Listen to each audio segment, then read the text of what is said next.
Hello investors. आज हम बात करेंगे real estate investment versus stock investment और अपनी वेल्थ बनाने के लिए कौन सी बेटर स्ट्रैटेजी है, इन्वेस्टिंग इन रियल एस्टेट या building a portfolio of stocks.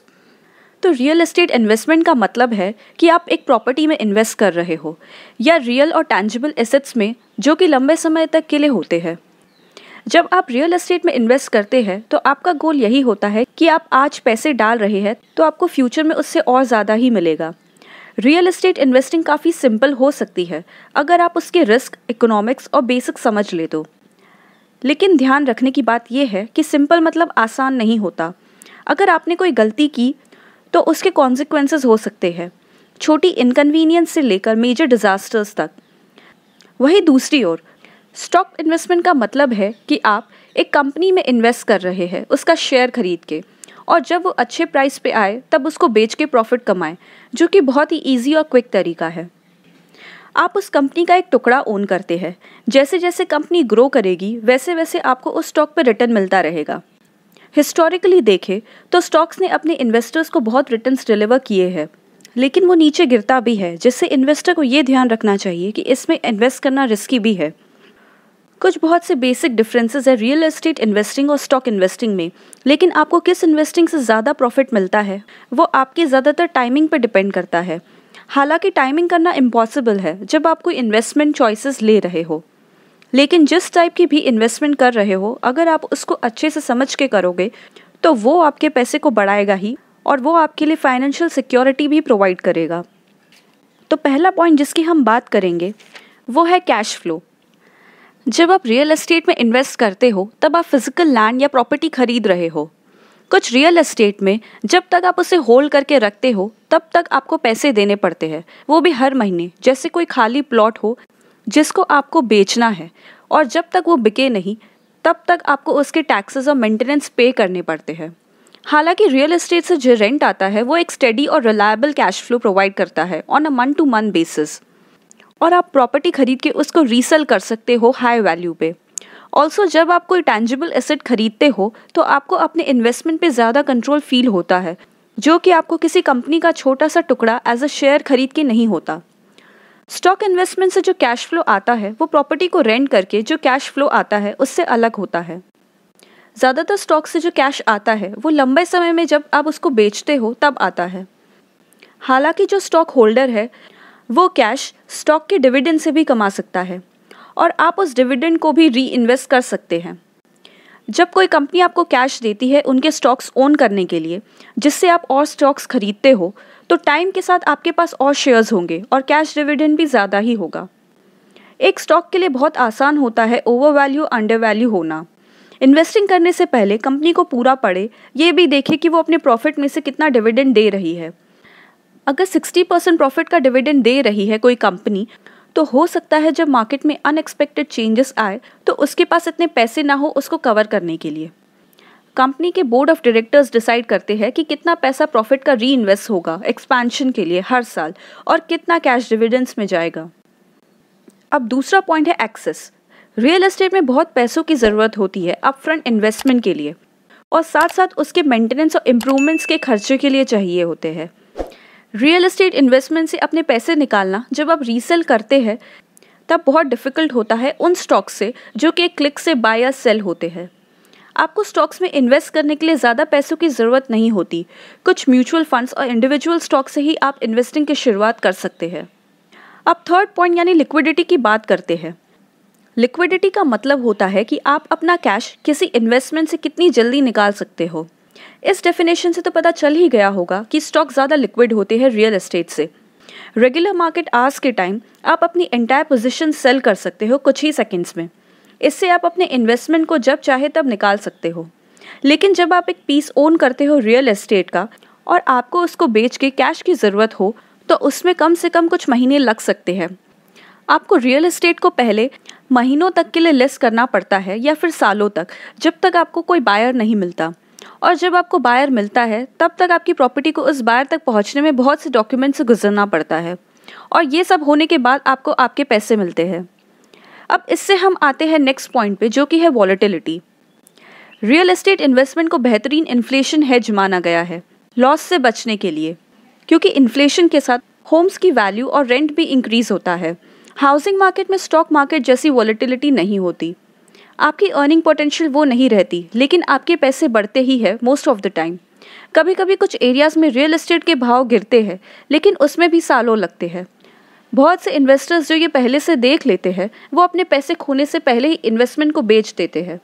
वही स्टॉक के प्राइसेस में शॉर्ट टर्म में ही एक्सट्रीम फ्लक्चुएशंस आप देख सकते हैं। आपका 100 का स्टॉक कब 10 का हो जाएगा या 180 का, अगर आपको पता है कि आपने जो कंपनी खरीदी है वो अच्छी है, मतलब उसके फंडामेंटल सही है, तो आपको इस भाव के गिरने से फ़र्क नहीं पड़ेगा। आप इस अपॉर्चुनिटी को यूज़ करके और शेयर्स भी बाय कर सकते हो अगर आपको लगता है कि वो आपको बहुत सस्ते में मिल रहे हैं तो, या सेल कर सकते हो अगर आपको लगता है कि वो बहुत एक्सपेंसिव हो गए हैं। और अगर आप अच्छे शेयर्स को लंबे समय तक होल्ड करके रखोगे तो ये हाइज और लोस दिखेंगे भी नहीं आपको, क्योंकि लंबे समय में शेयर्स ऊपर ही जाएंगे। लेकिन अगर आप कम टाइम में जल्दी पैसा बनाना चाहते हैं तो ये स्टॉक की वॉलेटिलिटी आपके अगेंस्ट काम कर सकती है, क्योंकि इस वॉलेटिलिटी की वजह से इंडिविजुअल इन्वेस्टर्स ग्रीड में ज़्यादा खरीद लेते हैं और फेयर में कम में बेच देते हैं। तो अब नेक्स्ट पॉइंट आता है डाइवर्सिफिकेशन का।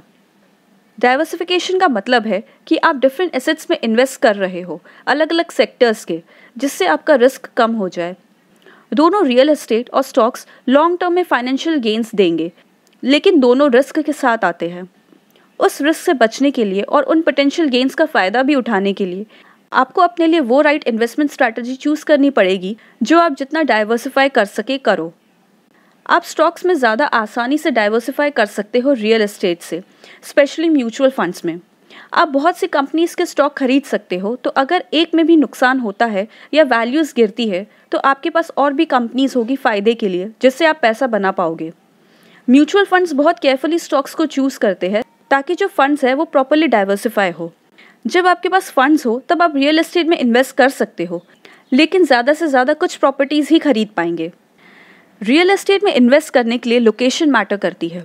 किसी एरिया में सेल्स गिर जाते हैं और वैल्यूज़ एक्सप्लोड हो जाती है। लोकेशन और टाइप से रियल एस्टेट प्रॉपर्टीज़ में इन्वेस्ट करने के लिए बहुत पैसों की ज़रूरत होती है, जो एवरेज इन्वेस्टर्स के पास शायद ही हो। इसलिए रियल एस्टेट में डाइवर्सिफाई करना थोड़ा मुश्किल है, लेकिन आप केयरफुली लोकेशंस और किस टाइप की प्रॉपर्टीज़ बाय कर रहे हो वो चूज़ करके डाइवर्सिफिकेशन कर सकते हो। कुछ लोगों के पास टाइम के साथ साथ कैश भी होता है रियल एस्टेट प्रॉपर्टीज़ परचेस करने का। वो ब्रॉड रेंज ऑफ लोकेशंस और इंडस्ट्रीज़ कवर करते हैं डाइवर्सिफिकेशन के लिए। अब बात करते हैं नेक्स्ट पॉइंट की, जो है मैनेजमेंट कॉस्ट। चाहे आप रियल एस्टेट में प्रॉपर्टी मैनेजर हायर करें या खुद मैनेज करें, उसको चलाने में काफ़ी अनएक्सपेक्टेड प्रॉब्लम्स आ सकती है, जैसे rent, roof leaks, power outages etcetera. और अगर प्रॉपर्टी अनऑक्यूपाइड है तो आपको उसके महीने दर महीने का खर्चा अलग आएगा, जैसे आपको उसके टैक्सेस, इंश्योरेंस, मेंटेनेंस, यूटिलिटीज़ सब भरने पड़ेंगे। और अगर वो ज़्यादा देर तक वेकेंट रहती है कुछ भी रीज़न से, जो फैक्टर्स आपके बियॉन्ड कंट्रोल हो, तो आप अपने पैसे खोते ही चले जाओगे। इसलिए रियल एस्टेट में टेनेंट्स को मैनेज करना और बिल्डिंग का मेंटेनेंस करना चैलेंजिंग हो सकता है। वही स्टॉक मार्केट में बहुत आसान होता है कंपनी के शेयर्स खरीदना। आप उनको ब्रोकर के थ्रू या ऑनलाइन किसी ऐप से बाय कर सकते हो। हालांकि आपको ब्रोकरेज फीस पे करनी पड़ती है या फिर म्यूचुअल फंड मैनेजर को पे करना पड़ता है आपके स्टॉक्स इन्वेस्टमेंट को मैनेज करने के लिए, लेकिन वो फीस बहुत ही कम होती है एक अपार्टमेंट बिल्डिंग या दूसरी किसी रियल एस्टेट इन्वेस्टमेंट को चलाने से। तो नेक्स्ट पॉइंट पे आते हैं टाइम एंड एफर्ट। स्टॉक्स के कंपैरिजन में रियल एस्टेट में काफ़ी हैंड्स ऑन वर्क लेना पड़ता है। आपको बहुत सी प्रॉब्लम से डील करना पड़ता है, जैसे water leaks in bathroom, gas leaks और भी बहुत सी चीज़ें। अगर आप एक प्रॉपर्टी मैनेजर को भी हायर कर लेते हैं अपने रियल एस्टेट इन्वेस्टमेंट्स को मैनेज करने के लिए, तब भी आपको कभी भी मिलना और वो जगह पे जाना पड़ता है, जो टाइम कंज्यूमिंग रहता है। वही जब आप स्टॉक बाय करते हो तब आप कंपनी का एक हिस्सा बाय कर रहे हो। अगर एक कंपनी के 10 लाख शेयर्स है आउटस्टैंडिंग और आप उसके 10,000 शेयर्स ओन करते हो, तो आप उस कंपनी का 1% ओन करते हो। दूसरे बिजनेसेस के मुकाबले इसमें किसी बिजनेस का पार्ट ओन करने से आपको कोई काम नहीं करना पड़ता, सारा काम वो बिजनेस करता है। हाँ, लेकिन जब आप स्टॉक्स बाय कर रहे हो खुद से, तब आपको कंपनी की रिसर्च करनी ज़रूरी है, ये पता करने के लिए कि वो कितनी प्रॉफिटेबल है। आपको उस कंपनी के फाइनेंशियल स्टेटमेंट्स और एनुअल रिपोर्ट्स पढ़नी चाहिए और उसके डेवलपमेंट्स पर ध्यान देना चाहिए। आपको स्टॉक मार्केट को मॉनिटर भी करना पड़ता है कि कहीं कोई करेक्शन तो नहीं आ गया जिससे आपकी कंपनी के प्राइसेस गिर जाए। इसमें आपको टाइम और एफर्ट देना पड़ता है, लेकिन इसके अलावा अगर कंपनी अच्छी है तो आप उसके रिजल्ट से ही बेनिफिट करोगे और आपको कहीं फिजिकली अवेलेबल होने की ज़रूरत भी नहीं है। नेक्स्ट पॉइंट है ओनरशिप। स्टॉक मार्केट इन्वेस्टमेंट में जब आप एक स्टॉक ओन करते हैं किसी कंपनी का, तो उसके स्टॉक होल्डर होने की वजह से आपको बहुत से मामलों में वोटिंग राइट ज़रूर मिलते हैं, लेकिन आप सीनियर मैनेजमेंट के डिसीजंस का पार्ट नहीं होते। वही अगर आप रियल एस्टेट के ओनर हो तो आपके पास सारे डिसीजंस अपनी प्रॉपर्टी को लेकर लेने का हक है और आपके डिसीजंस ही आपकी प्रॉपर्टी की एग्जिस्टेंस के लिए रिस्पॉन्सिबल होते हैं। तो बॉटम लाइन यही है कि रियल एस्टेट में इन्वेस्ट करने से आपको एक टैंजिबल प्रॉपर्टी का बेनिफिट मिलेगा जो आपको इनकम जनरेट करके देगा, और ये है एक hedge against inflation. Real estate में आपको कंटिन्यूस टाइम और एफर्ट और कैश की ज़रूरत रहेगी और उसकी रियल वैल्यूज टाइम के साथ रियली चेंज होती है। वही स्टॉक्स बहुत ही लिक्विड इन्वेस्टमेंट है जो आपको लॉन्ग टर्म में वेल्थ बना के दे सकता है और आपको डिविडेंड्स के रूप में भी इनकम प्रोवाइड करेगा। स्टॉक मार्केट के इन्वेस्टमेंट में आप शॉर्ट टर्म वॉलेटिलिटी एक्सपीरियंस कर सकते हैं, जिससे आप इमोशनल डिसीजन ले सकते हैं गलत समय पे बाइंग और सेलिंग का। तो दोनों इन्वेस्टमेंट इन्वेस्टर्स करते रहेंगे, लेकिन उनका सिलेक्शन और क्वांटिटी इन्वेस्टर्स पे डिपेंडेंट रहेगा। तो ये थे कुछ पॉइंट्स जो हमने डिस्कस किए। आपको क्या लगता है हमें कमेंट सेक्शन में कमेंट करके ज़रूर बताएं, और अगर ये वीडियो पसंद आए तो इस चैनल को लाइक, शेयर और सब्सक्राइब ज़रूर करें। मिलेंगे अगले वीडियो में, तब तक के लिए